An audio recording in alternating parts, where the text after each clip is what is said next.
कहानी के शुरू में हमें एक केमिकल प्लांट दिखाया जाता है जहाँ पर नए नए रिसर्च, तहकीक और तजुर्बे करके खतरनाक किस्म के हथियार बनाए जाते हैं। ये प्लांट लीबिया में था। वहाँ पर काफी सारे सिपाही पहरा दे रहे थे। उधर ही हम वहाँ के जनरल को देखते हैं जो अपनी फैमिली के साथ बहुत खुश था, मगर उसकी ये खुशी ज्यादा देर तक नहीं चलने वाली थी। तभी एक सिपाही को एक आदमी मार देता है और अब अचानक से उस केमिकल प्लांट पर हमला हो जाता है। उधर बॉम्ब गिरने लगे थे और साथ ही कुछ लोग जो अपनी गाड़ियों में बैठे गन से वहाँ के लोगों पर हमला कर रहे थे। अब उधर उन लोगों का हेड आता है जो वहाँ पर हमला कर रहे थे। दरअसल ये बहुत बड़ा दहशतगर्द था जिसने जनरल को पकड़ लिया था और उससे वहाँ के बॉम्ब्स के बारे में पूछता है, क्योंकि यहाँ पर केमिकल्स का इस्तेमाल करके खतरनाक किस्म के हथियार बनाए जाते थे। तो ये दहशतगर्द उन्हीं हथियारों को हासिल करने आया था। जनरल उसे लोकेशन के बारे में नहीं बताता तो वो दहशतगर्द उसको भी मारने की धमकी देता है। ये सब देखकर जनरल ने उसे बॉम्ब्स और हथियारों के बारे में बता दिया था, लेकिन सब जानने के बाद वो दहशतगर्द आदमी जनरल को भी खत्म कर देता है।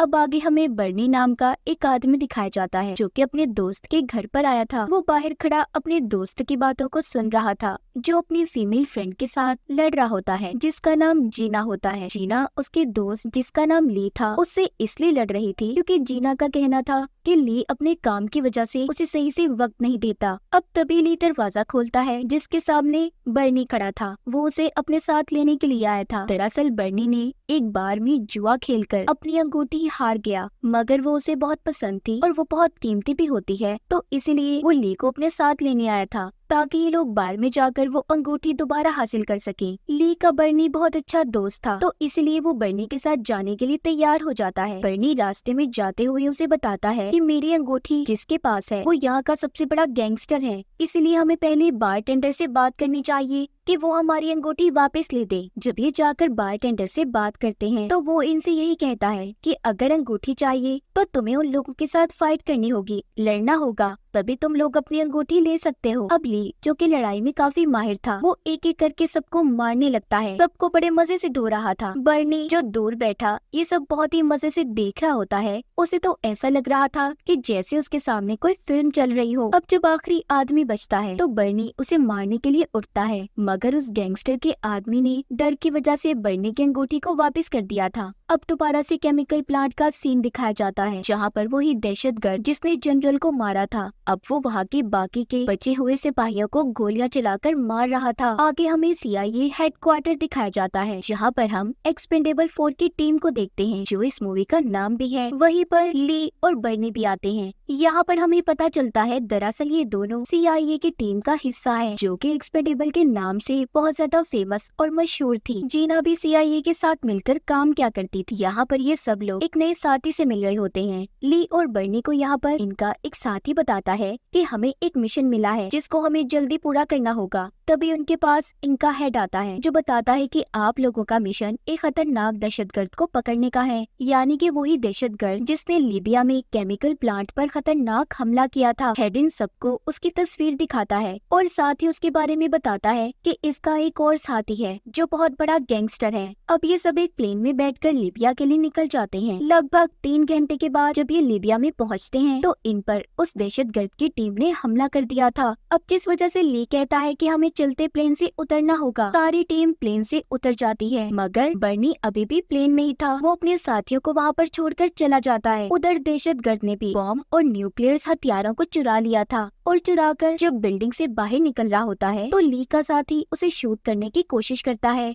मगर उसकी नजर कमजोर थी जिस वजह से उसका निशाना चूक गया था। फिर ली और उसका एक साथी गाड़ी में बैठकर उस दहशतगर्द का पीछा करते हैं। एक भगदड़ मची हुई थी। बर्नी जो प्लेन में बैठा हुआ था वो सब कुछ देख रहा था और ली को बताता है जल्दी से उसे पकड़ो, वो बॉम्ब्स को लेकर भाग रहा है। ली जो कि उसकी गाड़ी के पीछे था तभी दोबारा से बर्नी के प्लेन पर भी हमला हो जाता है। ली जब ये देखता है तो वो उसकी मदद करने की कोशिश कर रहा था, मगर बर्नी कहता है पहले तुम उसे पकड़ो और हथियारों को बचाओ जो वो दहशतगर्द लेकर भाग रहा है। ये बात सुनकर ली कहता है सब कुछ गया भाड़ में, पहले मैं तुम्हें बचाऊंगा, और इतना कहकर अपना रास्ता बदल देता है। यहीं से इनका ये मिशन बर्बाद हो चुका था। सबसे पहले ली अब उस मशीन को तबाह करता है जिससे बर्नी के प्लेन पर हमले किए जा रहे थे। लेकिन तभी दहशतगर्द आदमी भी बर्नी के आग लगे हुए प्लेन पर एक बार फिर गोली चलाता है, जिससे कि अब बर्नी का प्लेन पूरी तरह से क्रैश हो चुका था। ली पैदल ही भागकर जब उस प्लेन की तरफ जाता है तो उसे पता चलता है कि बर्नी हमेशा हमेशा के लिए सबको छोड़कर जा चुका है, उसकी मौत हो गई थी। अब एक्सपेंडेबल 4 की टीम एक बार में इकट्ठा होकर अपने दोस्त बर्नी के लिए शोक मना रहे थे। तभी वहाँ पर इनका हेड आता है जो कहता है कि ली, तुम्हारी वजह से सारा प्लान बर्बाद हो गया, तुम्हारी वजह से ही हमारा ये मिशन खराब हुआ है, इसलिए अब मैं तुम्हें अपनी टीम में नहीं रख सकता, तुम जा सकते हो। ली के बाकी के साथी भी यही कहते हैं कि अगर तुम चाहते तो मिशन पूरा कर सकते थे, तुमने हमारे दोस्त बर्नी की कुर्बानी को भी जाया कर दिया जो उसने इस मिशन के लिए दी थी। ये सब सुनने के बाद अब ली वहाँ से चला जाता है। ये अब एक्सपेंडेबल 4 की टीम का हिस्सा नहीं रहा था, तो इसके पास अब पैसे भी नहीं होते, इसलिए ली नई जॉब को ढूंढने लगता है। वो एक अखबार पढ़ता है जिसमें उसे सोशल मीडिया इन्फ्लुएंसर के गार्ड की जॉब नजर आती है, जो कि बहुत ही बदतमीज किस्म का आदमी था। इसलिए ली पहले ही दिन उस आदमी से लड़कर उसे मारकर अपनी जॉब छोड़ देता है और फिर ये घर आ गया था। घर आने के बाद इसे अपने दोस्त बर्नी की याद आती है। उसकी अंगूठी देखकर सोचता है कि वो उसके कातिलों से जरूर बदला लेगा। तभी उसे अपने घर पर एक फाइल मिलती है। उसकी दोस्त जीना भी उसके घर आती है, जिसको हमने कहानी के शुरू में देखा था। ये भी सीआईए के साथ ही काम किया करती थी, मतलब एक्सपेंडेबल 4 की टीम का हिस्सा थी। वो जीना से पूछता है कि ये किसकी फाइल है। वो कहती है ऑसलॉट की फाइल है। ये उस वक्त की बात है जब इस केस को बर्नी ने हल किया था। ऑसलॉट एक बहुत बड़ा गैंगस्टर था। इस केस के बारे में एक शर्त थी कि जब तक कोई भी एक भी इंसान इस केस से जुड़ा रहेगा और वो जिंदा होगा, इस केस को कोई भी नहीं खोल सकता। अब क्योंकि बर्नी ही अकेला इस केस के बारे में जानता था जो पहले जिंदा बचा था, अब क्योंकि वो भी मर गया है, इसलिए हमें इस केस की फाइल मिली है और अब हम बर्नी का बदला लेंगे। ली उसे एक खंजर देता है, कहता है जीना, तुम इससे बर्नी का बदला लेना, इससे उस कातिल को मारना। जब सुबह होती है तो जीना ली के उठने से पहले ही वहाँ से निकल गई थी। ली भी अब जल्दी से उठता है और तैयार होकर मोबाइल पर लोकेशन को चेक करने लगता है। दरअसल इसने जीना को जो खंजर दिया था उसमें इसने जीपीएस सिस्टम को ऑन कर दिया था ताकि इसे पता चल सके कि जीना अपनी टीम के साथ कहाँ पर जा रही है। उधर जीना और उसके साथी साउथ एशिया के सीक्रेट सीआईए के हेड ऑफिस में पहुंच जाते हैं। इधर ली थाईलैंड की तरफ निकल गया था। वो दरअसल यहाँ पर बर्नी के एक पुराने दोस्त की तलाश में आया था। ली को जब बर्नी का दोस्त मिलता है और जब उसे बर्नी की मौत का पता चलता है, वो भी ली के साथ बर्नी की मौत का बदला लेने के लिए तैयार था। उधर एक्सपेंडेबल 4 यानी कि सीआईए की टीम को उनके खास हथियार दिए जाते हैं। तभी उनके पास उनका हेड आता है जो सबको उसी दहशतगर्द के बारे में बताता है जिसने पहले लीबिया के प्लांट पर हमला किया था और बर्नी को भी मारा था। उसने अब एक बहुत बड़े शिप को हाईजैक कर लिया था, मतलब कि उस शिप पर कब्जा जिसमें बहुत सा सामान ले जाया जा रहा था। और वो ये भी बताता है कि उसी शिप पर ऑसलॉट भी आने वाला है जो एक बहुत बड़ा गैंगस्टर है। हमारे पास उसको पकड़ने का बस अब यही मौका है और अब काम को ध्यान से करना, ऐसे मत करना जैसा तुमने लीबिया में किया था, सारे मिशन को बर्बाद कर दिया था और इसीलिए अब मैं भी तुम्हारे साथ ही चलूंगा। जीना अब सबको मिशन के बारे में बताती है कि उन्हें क्या क्या करना होगा। वो बताती है कि सबसे पहले हम उस शिप पर पैराशूट की मदद लेकर उतरेंगे, जिसके बाद हम सबसे पहले ऑसलॉट को मारेंगे और फिर उस दहशतगर्द को, जिसके बाद हम उन न्यूक्लियर हथियारों को हासिल कर लेंगे जो हथियार लीबिया के प्लांट से चुराए गए थे और फिर ये हमारा मिशन पूरा हो जाएगा। उधर ली बर्नी के दोस्त से बात करता है जो इसको मिला था। वो उससे पूछता है कि तुम तो बर्नी के इतने अच्छे दोस्त थे ना, तो तुमने उसे क्यों छोड़ दिया, उसे छोड़कर क्यों चले गए थे। वो बताता है कि मैंने अपनी जिंदगी में बहुत से लोगों को मारा और मुझे उन्हें मारकर खुशी महसूस होने लगी थी, इसलिए खुद को रोकना बहुत जरूरी था। मैं सबको छोड़कर यहाँ दूर आ गया ताकि मैं खुद को बदल सकूं। अब शिप पर दिखाया जाता है एक्सपेंडेबल 4 की टीम भी शिप पर पहुंच गई थी, मगर उस शिप में पहले से दहशतगर्द की आर्मी जमा थी जो इन सबको चारों तरफ से घेर लेते हैं और इनके हथियार छीनकर उन्हें एक जगह पर शिप में ही बंद कर दिया था। जिसके बाद ये सभी एक दूसरे पर इल्जाम लगाने लगते हैं कि यहाँ पर कौन किसकी गलती की वजह से फंसा। तभी उधर दहशतगर्द के आदमी आते हैं और इनसे पूछते हैं कि तुम लोगों का लीडर कौन है। ये सुनकर उनका लीडर कहता है कि मैं हूँ हेड। तो वो अब सीआईए के हेड को पकड़कर अपने साथ ले जाते हैं। इतनी देर में ली और बर्नी का दोस्त भी शिप के पास पहुंच गए थे। बर्नी का दोस्त ली को शिप पर छोड़कर कहता है हमारा साथ यही तक था और अब अगर मेरे अंदर का जानवर जाग गया, मैंने दोबारा से लोगों को मारना शुरू कर दिया और कोई नहीं बचेगा मुझसे। तो इसीलिए तुम जाओ और जाकर बर्नी का बदला लो। ली ये सुनकर कहता है कि कोई बात नहीं, इन सब के लिए मैं अकेला ही काफी हूँ। अब वो शिप के ऊपर पहुँच जाता है जहाँ पर उसे कोई भी नजर नहीं आता। वो सोचता है कि इधर तो खून खराबा होना चाहिए था, पर इतनी शांति कैसे। अब जब ये शिप के अंदर जाता है तो वहाँ पीछे से एक आदमी ने इस पर गन कर ली थी और कहता है कि ऐसे ही खड़े रहो, पीछे मुड़कर मत देखना। ली उसे कहता है पीछे मुड़कर ना देखूं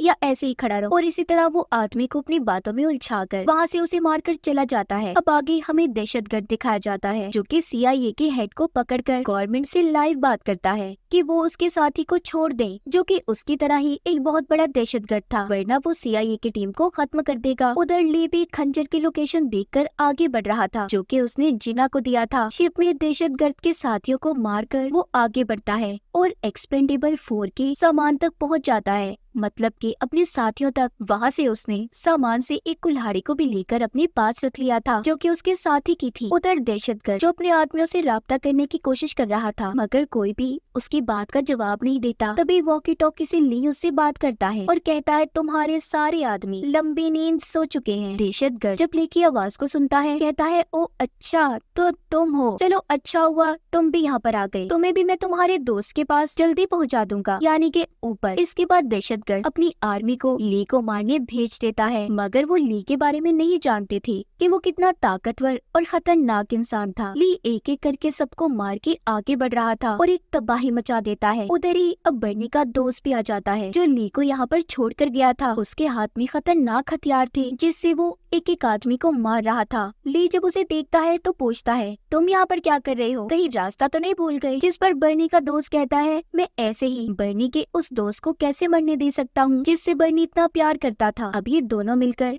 दहशतगर्द की आर्मी का मुकाबला करते हैं और फिर इन्होंने उस जगह को भी ढूंढ लिया था जहाँ पर इनके बाकी के साथी कैद थे। जब ये उस जगह पर आकर देखते हैं, मगर अब वो भी यहाँ से जा चुके थे। उन लोगों ने भी यहाँ से बाहर जाने का रास्ता ढूंढ लिया था, लेकिन उनके पास कोई हथियार नहीं था जिस वजह से वो कुछ भी नहीं कर सकते थे। अब ली अपने साथियों की मदद करता है उन तक पहुंचकर, जिसके बाद ये सब अब उस बॉम्ब तक पहुंच जाते हैं जो दहशतगर्द ने इन्हें मारने के लिए शिप में लगाया था, जिस पर 27 मिनट का वक्त चल रहा था। ली से उसके साथी कहते हैं अब हम क्या करेंगे, जिस पर ली कहता है फिक्र नहीं करो, हमारे पास 27 मिनट ही बहुत हैं। जिसके बाद एक्सपेंडेबल 4 दहशतगर्द की आर्मी पर टूट पड़ते हैं। हर कोई अपनी महारत दिखाकर उन्हें मार रहा था। ली की लड़ाई दहशतगर्द से होती है, दोनों एक दूसरे पर भारी पड़ रहे थे। ली दहशतगर्द को चाकू मारता है, जिस पर वो कहता है बस इतना ही कर सकते हो, इतना सा चाकू है तुम्हारे पास। अब ली अपने साथी की कुल्हाड़ी मारकर कहता है इससे बड़ा चाकू देखोगे या बस यही काफी है। अब ली उससे बॉम्ब का रिमोट मांगता है, जिस पर दहशतगर्द उसे जवाब देता है वो मेरे पास नहीं है, वो तो ऑसलॉट के पास है। इतने में अब वहाँ पर हेलीकॉप्टर भी आता है जिसमें दहशतगर्द का रिहा किया हुआ साथी था। उसे आर्मी वाले छोड़ने आए थे, मगर उधर अचानक से CIA का हेड आ जाता है जो उस दहशतगर्द के साथी को मार देता है। दरअसल ये हेड ही ऑसलॉट था जो कि बहुत बड़ा गैंगस्टर होता है और दहशतगर्दों के साथ मिलकर काम करता था। वो अपनी टीम को भी यहाँ पर धोखे से लेकर आया था ताकि उन्हें यहाँ पर लाकर खत्म कर सके और सारा इल्जाम दहशतगर्द पर आ जाए। ये उसके मिशन पर जाने की वजह से सारी एक्सपेंडेबल 4 की टीम मारी गई। अब ये सारी बातें खड़ा ली भी सुन रहा था जो पीछे से उस हेलीकॉप्टर को ही उड़ा देता है जिसमें ऑसलॉट जाने वाला था। ली नहीं चाहता था कि वो यहाँ से जाए। इसी बात पर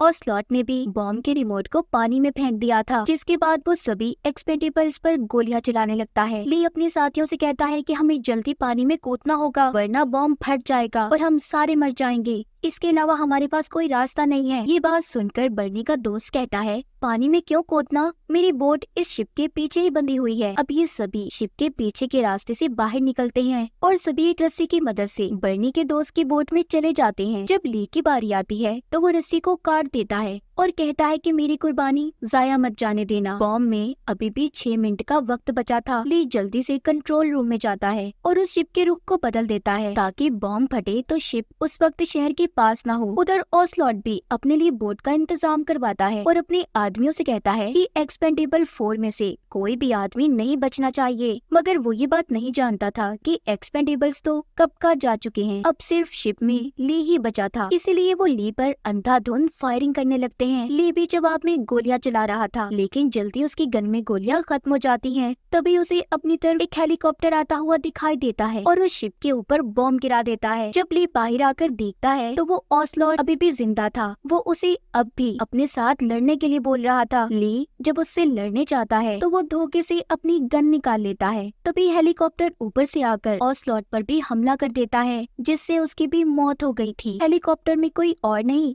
बल्कि बर्नी था, जो अभी भी जिंदा था। ली उसे ऐसे देखकर हक्का बक्का रह जाता है। अब वो उसके साथ हेलीकॉप्टर में बैठकर वहाँ से चला गया था। जब ये थोड़ा सा दूर आते हैं तो एकदम से शिप में भी ब्लास्ट हो जाता है। हेलीकॉप्टर में ली बर्नी से पूछता है कि तुम जिंदा कैसे बचे? मैंने खुद तुम्हारी लाश को देखा। बर्नी कहता है 25 साल पहले मैं एक मिशन पर था जिसमें मेरे 8 साथी मारे गए थे। बस उसकी फाइल तभी निकल सकती थी जब मैं मरता, तो इसीलिए मैंने ये सब नाटक किया। अगर मैं ये सब नाटक ना करता तो हमें कभी भी ओसलॉट के बारे में ना पता चलता, तो मैं बस उसे मारना चाहता था। ली पूछता है कि ये हेलीकॉप्टर तुम्हें कहाँ से मिला? वो कहता है मेरे दोस्त पुराने लिंक्स कभी न कभी तो काम आते ही है ना। अब खैर सभी एक्सपेंडेबल्स मिलकर अपने मिशन को पूरा करने और बर्नी के जिंदा होने की खुशी में एक बार में जमा थे। ली बर्नी से पूछता है तो उस प्लेन में किसकी लाश थी जिसमें तुम बैठे थे? वो बताता है कि वो आदमी तुम्हें याद है जिसने तुम्हारी अंगूठी चुराई थी। इस बात पर ये दोनों इसी तरह हंसने लगते हैं और इसी के साथ हमारी इस फिल्म की कहानी भी यहीं पर खत्म हो जाती है।